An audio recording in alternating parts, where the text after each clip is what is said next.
A 17-year-old girl leaves a birthday party at midnight, smiling as she begins the short walk home. It's a route she's taken countless times, through the trees, past the old college. Just a few more minutes, she vanishes. No screams, no witnesses, no clues. For 2 days, an entire town searches. Then they find her shirt. Hours later, they find her body, hidden beneath a fallen tree, buried in a shallow grave, as if the killer had run out of time. Police recover something they believe will solve the murder: the killer's DNA. It should have ended the case. Instead, it becomes the beginning of a 24-year mystery. More than 100 men are tested. Every single one is eliminated. The DNA has nowhere left to go.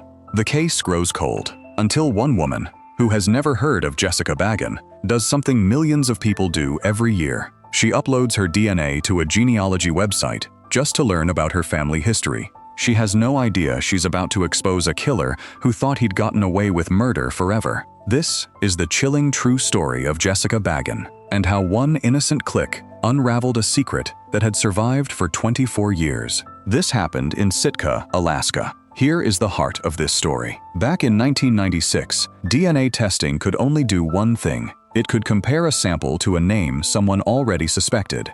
If the killer wasn't on anyone's list, the DNA sat useless. A perfect answer with no question to match it to. That was Jessica's case for over 20 years. Then something changed. Not the DNA itself, the way scientists could use it. Investigators stopped searching for the killer directly. Instead, they searched for his family, his cousins, his distant aunts and uncles, people who had never heard his name, people who just wanted to know where their grandparents came from. From those faraway branches, investigators worked backward, cousin by cousin, generation by generation, until one name sat at the center of the tree. This is the story of how a stranger's curiosity solved a murder she had nothing to do with. It's also the story of a father who kept paying for DNA tests out of his own pocket, a detective who kept a photo of a strange wound taped to his office door for years, and a man who, 30 minutes after police left his driveway, made a choice that answered everything. Let's start at the beginning. If you are new here, kindly tell us in the comments section where you are watching from. Also subscribe.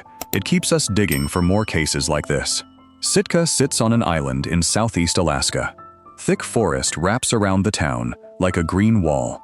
The Pacific Ocean sits on the other side. 8,000 people lived there in 1996. Small enough that everyone knew everyone.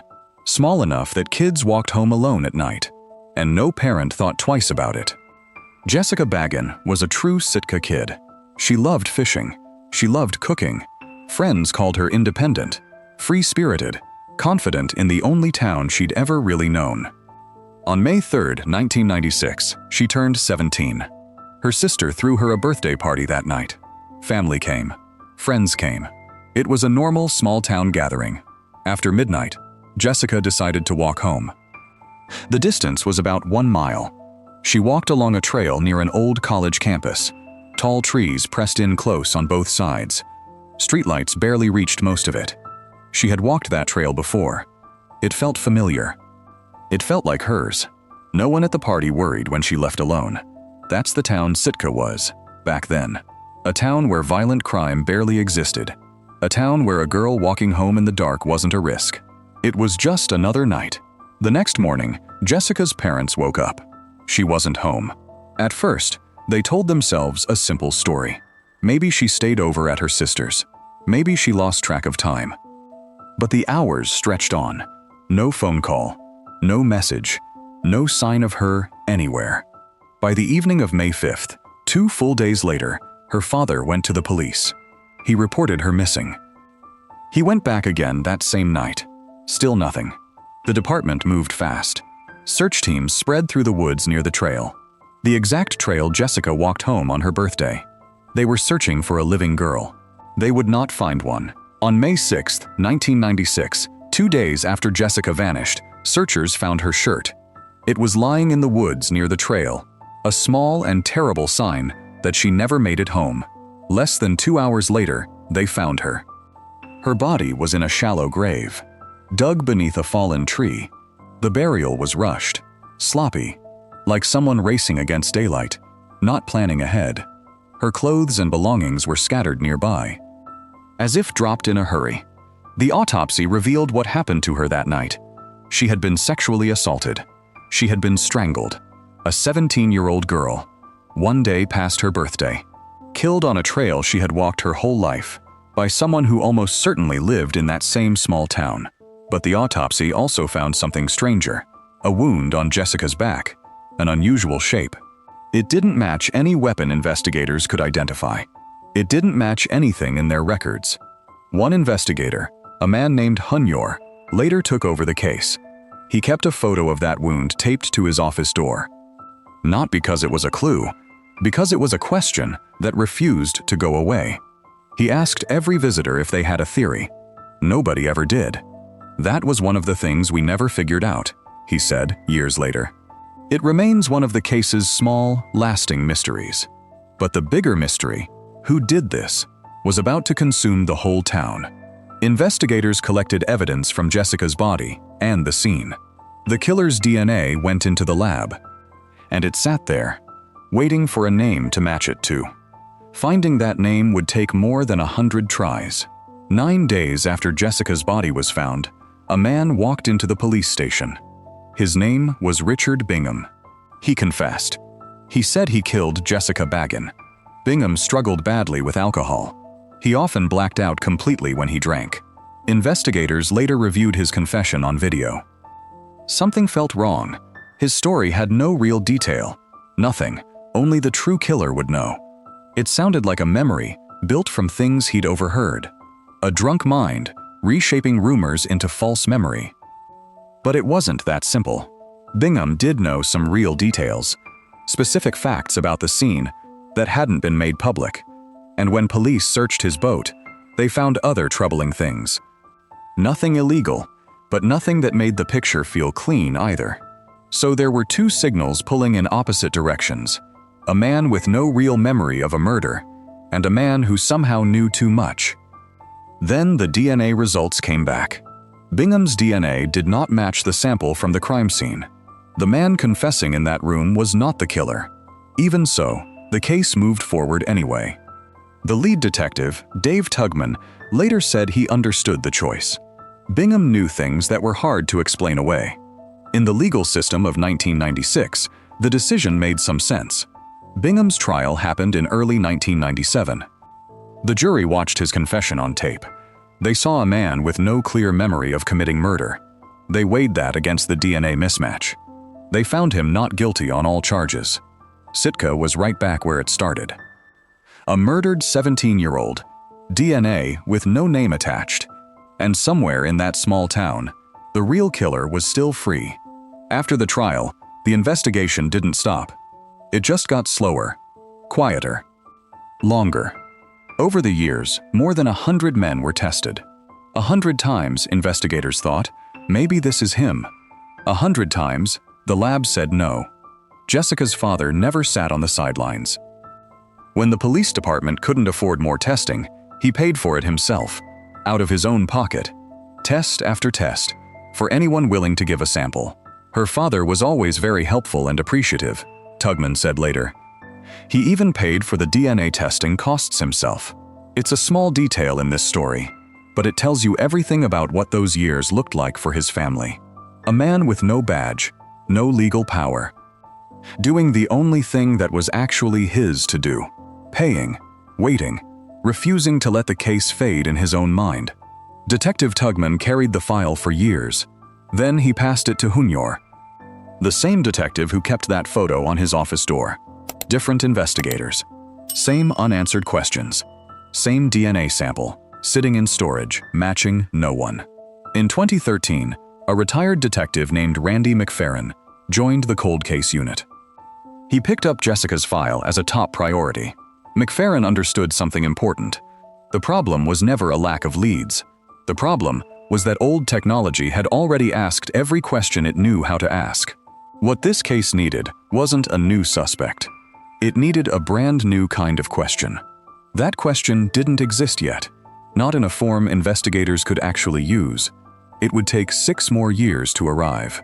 While detectives tested 100 wrong names, one right name lived in Sitka the whole time.